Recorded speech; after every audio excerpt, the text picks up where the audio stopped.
seveda Andrej v tem trenutku sicer na mobitelu, ampak ne je odpravičeno govoril mes.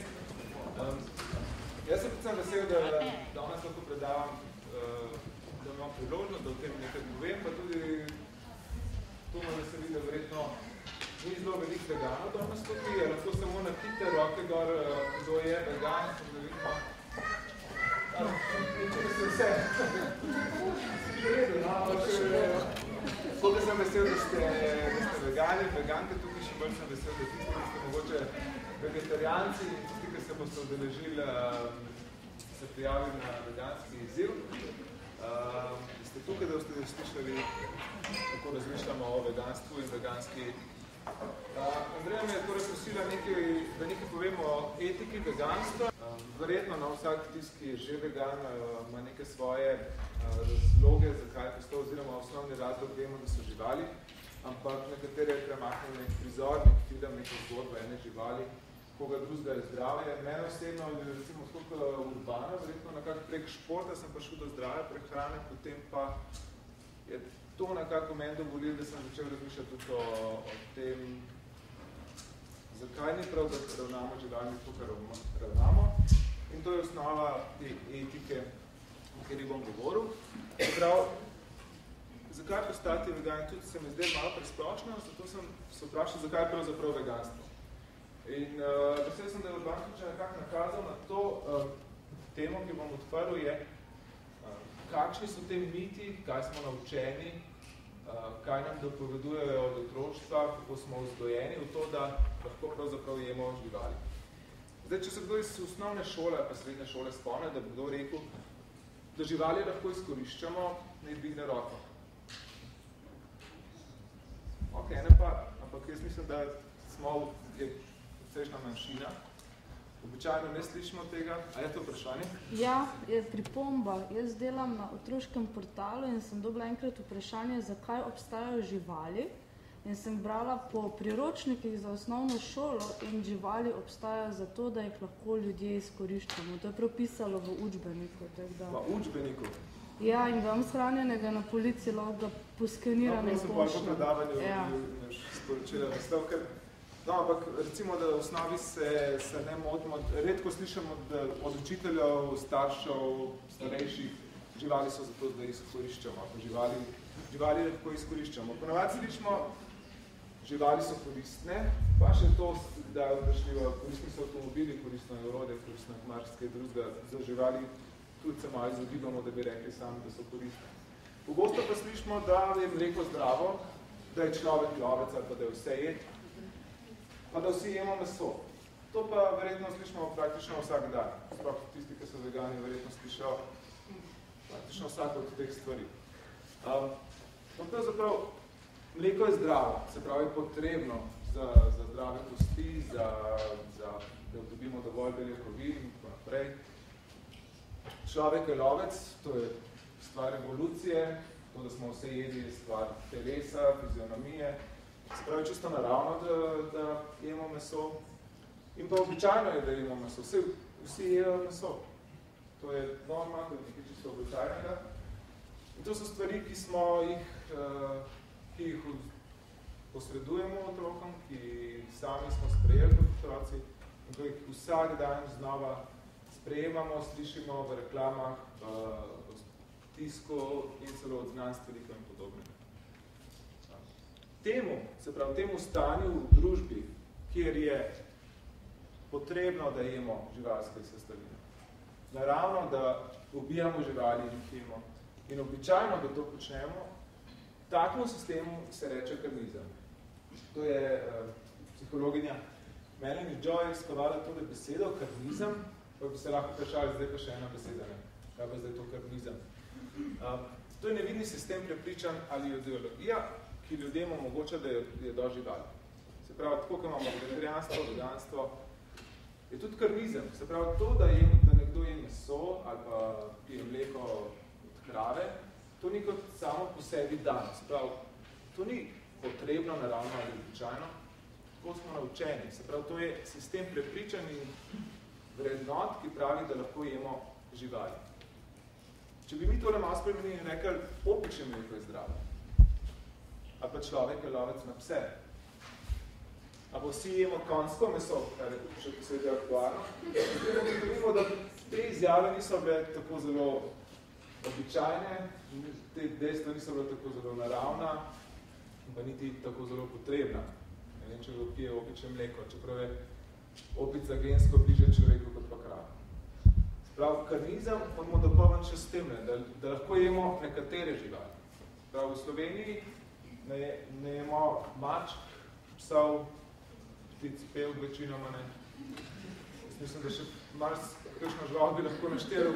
V veliki večini jemo piščance, jemo krave, jemo šiče, pa se pa že kar končali.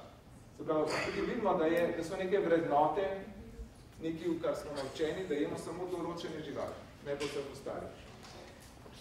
Sprav, če govorimo o prehrani samo v tej točki, za to, kar se bomo odločili, kako bomo jedli, je pogojeno s tem, v kaj smo prepričani, v kaj smo naučeni, v kakšne vrednote imamo. Se pravi, če se nam zdi meso in mleko nekaj, kar lahko jemo, kar je prav, da jemo, kar je potrebno, običajno in naravno, lahko rečemo, da smo karnisti. Vegetarijanstvo vemo, kako je, in pa veganstvo, se pravi, da se prehranjujemo in v splošno ne uživamo, ne uporabljamo živalskih izdelkov. Se pravi, karnizem ni mesojedstvo, tako kot vegetarijanstvo ni delno rastlinojedstvo, veganstvo rastlinojedstvo. To je sklop, to je sistem vrednot, ki določa, kako mi ravnamo. Ker če bi rekli, da je karnizem mesojedstvo, to bi povezali, da je mesojedstvo tudi tako kot vsejedstvo, nekaj nujnega, nekaj povezanega z našimi telesi, z našo fizionomijo, ki je skozi milijone let evolucija tako oblikovala, da smo mesojedci ali rastlinojedci. Ne, zavedati se moramo, da je to nekaj, kar smo bili naučeni, neke vrednote in po teh vrednotah ravnamo tako, da ali jemo meso ali da ne.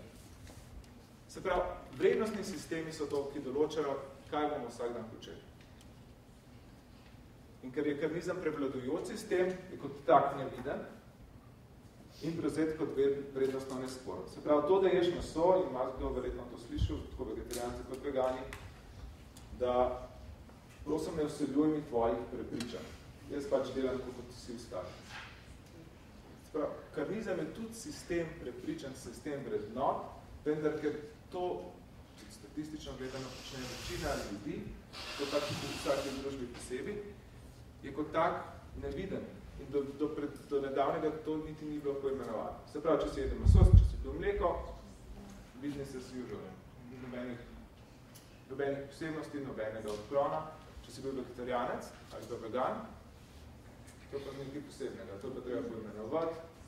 To so neki posebni ljudje, ki imajo neke vrednote, neka prepričanja, mogoče kakšni mislijo celo, da smo nekam zavedeni, strani kakšne industrije in tako naprej.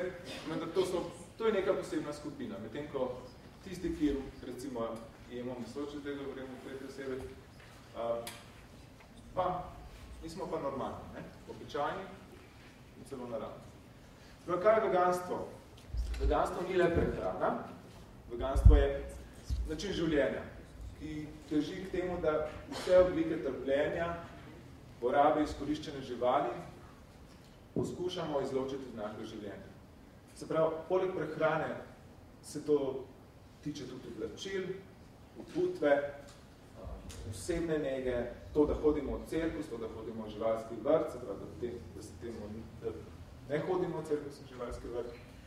In da, ko izberamo alternative, vsaki od teh stvari, alternativo mesu, alternativo zabavi, alternativo oblekah, pazimo, da so naše dejanja takšna, da ne škodujejo tako živali, kot drugim ljudem, kot tudi okolju. Se pravi, veganstvo je širša filozofija, ki je prežeta s tem, da ne škodujemo drugim bitjem in njihovem naravnem okolju.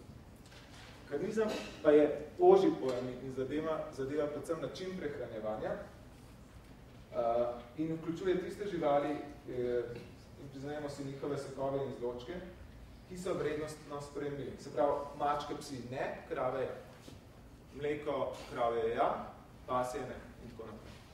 Sprejemljivost je pa določena glede na družbene okoliščine, verovanje in podobno. Ne? Se pravi, v Sloveniji je tako, v Angliji, kot smo videli zdaj s konjskim mesem, bila precejšen škandal, tega, ker je tam delni tabu jest konjsko meso. Na Kitajskem je spet druga zgodba. Se pravi, kaj je ta sprejemljivost? Zakaj je sprejemljivo izkoriščati na katere živali? Ker niso razumne, ker so živali neumne, ne?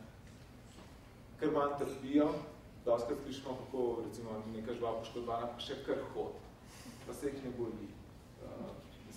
To so stalni izgovori, zakaj lahko nekaj počnemo, zakaj lahko konj vleče kočije dneve in tako naprej.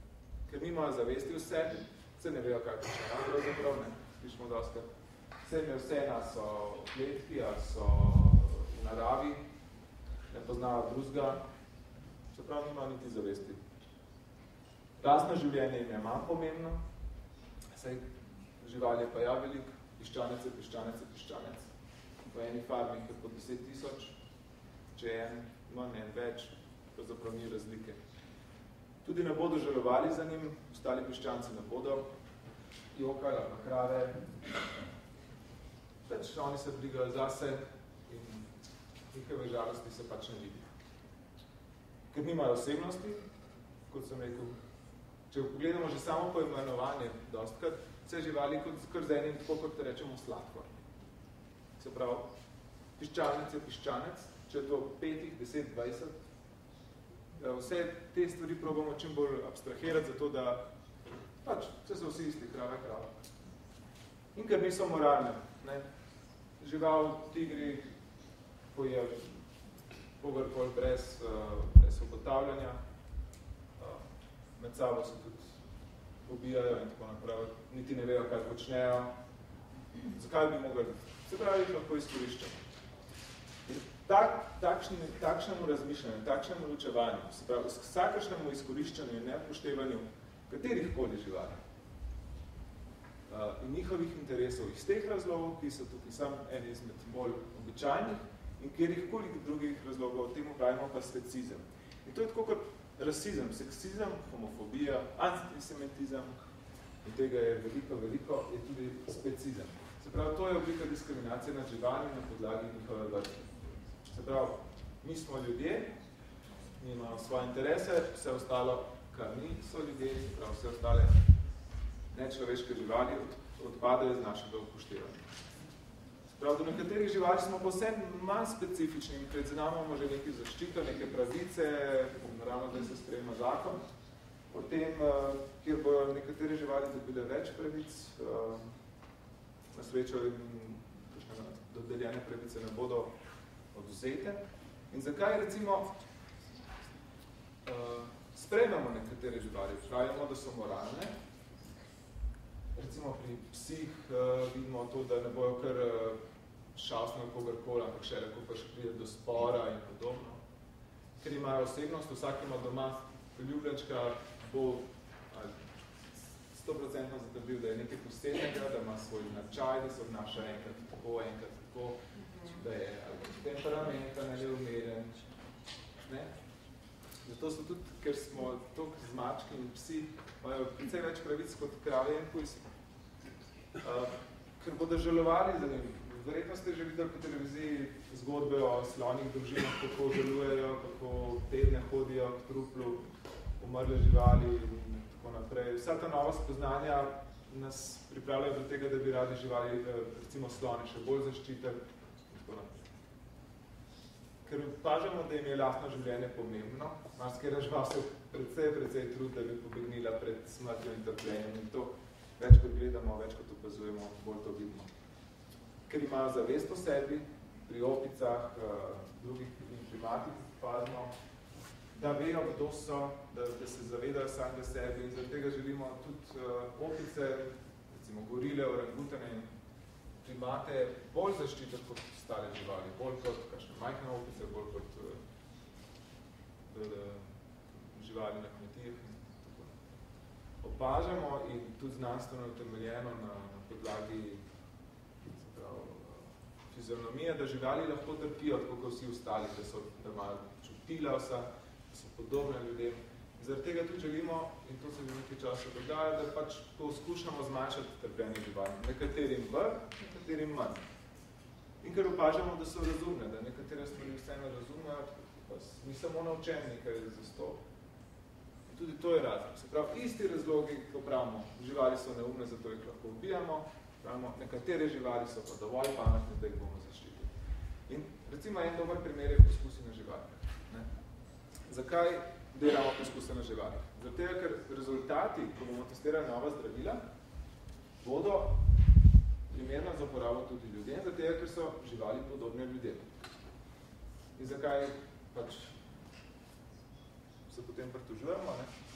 Mislim, zakaj ne delamo kar poskuse na ljudeh? Ja, to je pa drugače, ker živali so drugačni in jih lahko pač trpinčimo, lahko jim povzročamo določeno trpljenje, zato da bomo dobili ta nova spoznanja, na človeku pa tega pač ne smemo početi. Se pravi, isto stvar počnemo, da razloge si prilagamo, tako kot želimo.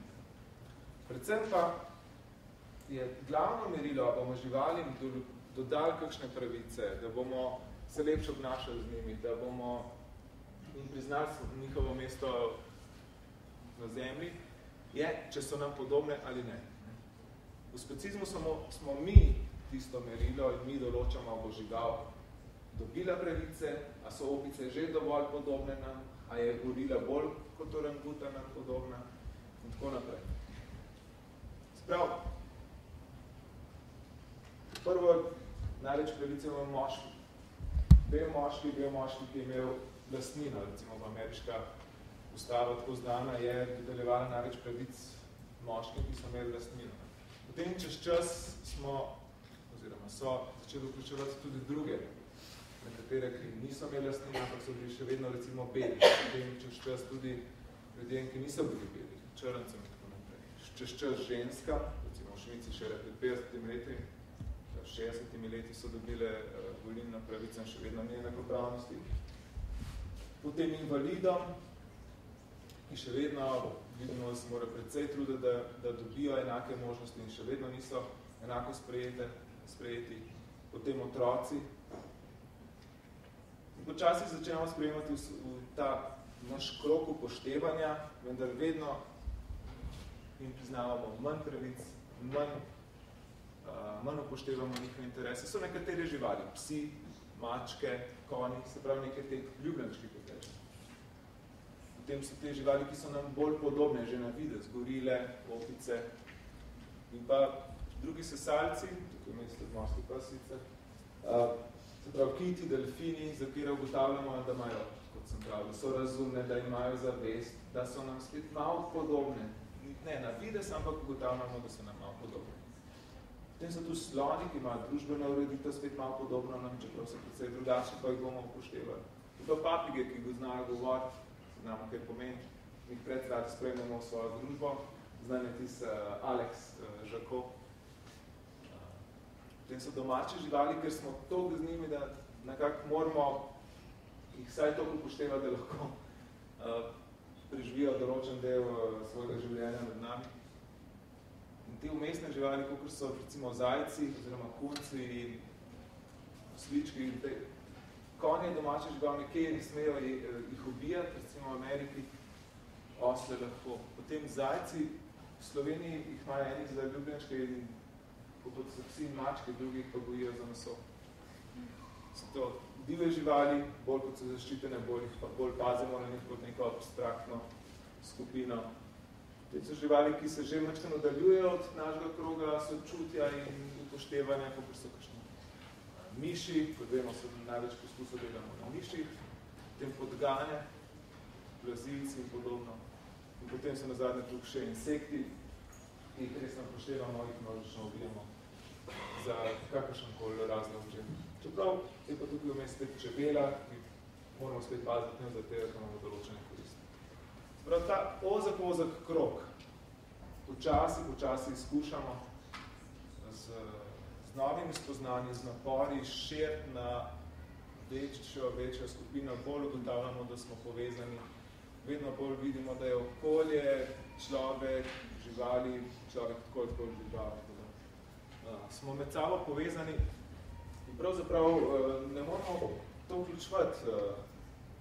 Vsi smo povezani, vsi sodelujemo pri tem, da ustvarjamo naše okolje. Se pravi, zemlja je splet živali, rastlin, rodnin, sonca in brez sodelovanja ene z drugimi, se pravi, to ni tako sodelovanje, kako bi rekel, aktivno, vendar to, da bivamo vsak na svoj način, se ustvarjamo zemljo. Vendar v današnjem času, tudi že nekaj časa, smo vsi postali zelo verni. Tako živali kot narava. Se pravi, rastline, prst, rodnine izkoriščamo za energijo. Tole so znani tebe nahajališča nafte v Kanadi, kjer uničujejo praktično za par držav velike območja, uničajo sorastje, potem živali, žene vse ljudi, to je neverjetno uničenje okolja. Potem je monokulture kmetijske, kot vidimo,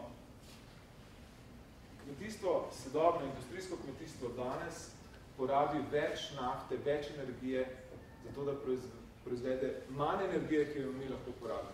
Se pravi, recimo za ilustracijo, 1 kalorijo nafte za manj kot 1 kalorijo hrane. In to je današnja podoba kmetijstva. Kmetijstva, ki se ga vzpostavlja in ki se ga nadaljuje in širi in spodbuja. Tudi v Amazoniji, zato da bomo pridelali hrano, ki jo bomo dali kravam, ki bomo dali prašičem, ki bomo dali vsem tem zaprtim živalim, zato da bomo potem lahko jedli meso. Ob tem uničujemo naravno okolje, uničujemo življenjsko okolje drugih živali, samo zato, da bomo pridobili meso.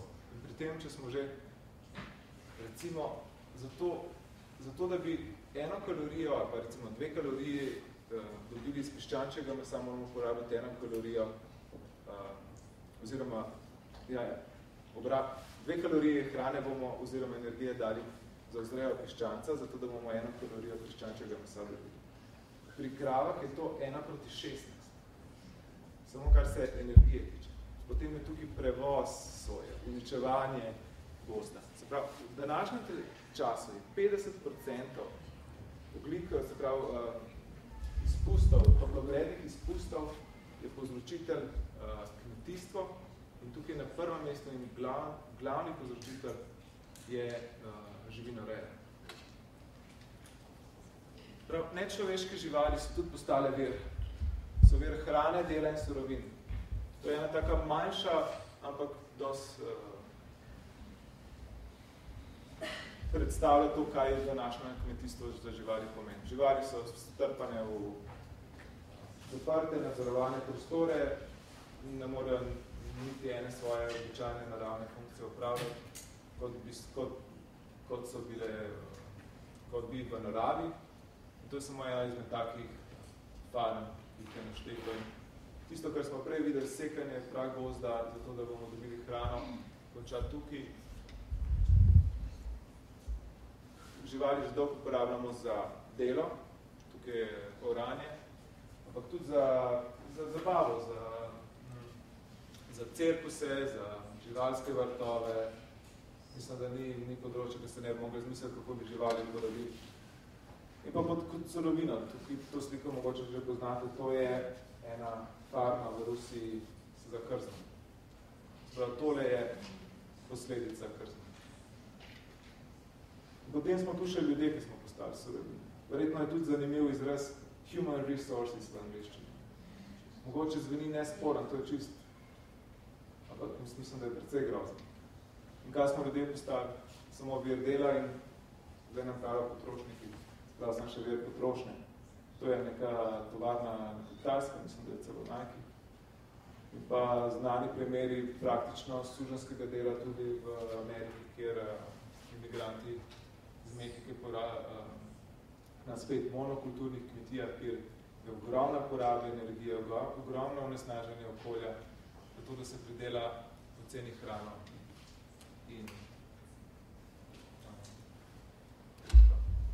Prav, zakaj postati vegan, veganka? Prehajamo na začetek. Verjetno je bolj vprašanje, se pravi, sigurno zaradi živali, zaradi ljudi, kot smo videli, zaradi zemlje, da ne bomo uničevali za živinorejo in pa predvsem zaradi sebe, kot je že Urban tudi povedal, zaradi zdrave, dobrega počutja, zaradi verjetno tudi našega notranjega mera, da vemo, da tega ne počnemo. Prav, zakaj veganstvo? Vprašanje v resnici, zakaj nadaljevati karnizem in specizem? Zakaj nadaljevati to izkoriščanje?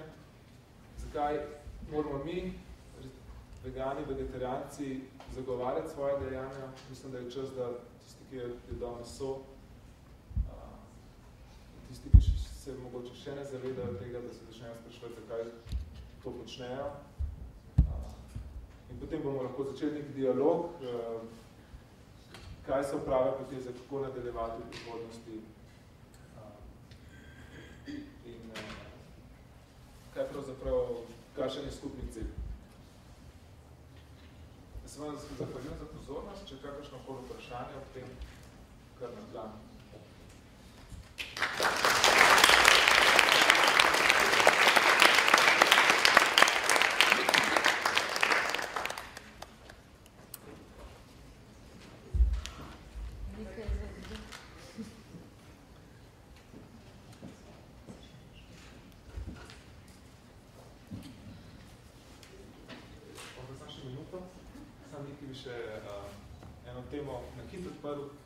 Da bomo zastopali, kako je prišlo do tega, da živali na tak način izkoriščamo, kot v teh farmah, kot smo videli.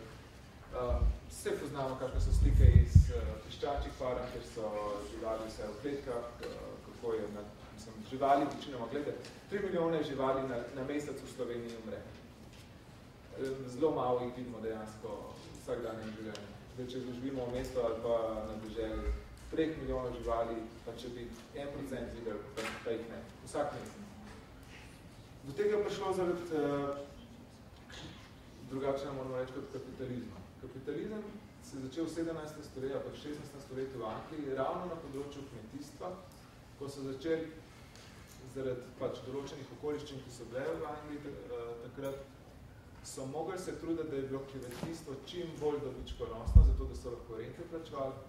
In en izmed pomembnih delov je bilo, da so začeli zapirati skupno zemljo, zato da so lahko gojili in selektivno vzrejali ovce, ker je bila takrat volna toliko dobičkonosna dejavnost. In dejansko kapitalizem, ki danes uničuje zemljo, se je začel na področju kmetijstva in še bolj specifično na področju vzrejanja živali in zmanjševanju njihovih pravic in še bolj in izkoriščenju zemlje in živali. Tako da stvari se nekako izpolnjujejo tako, kot je bilo že v samem začetku tega sistema, v katerem želimo nakazati. Če bo kakšno vprašanje, kasneje se pa lahko še vedno name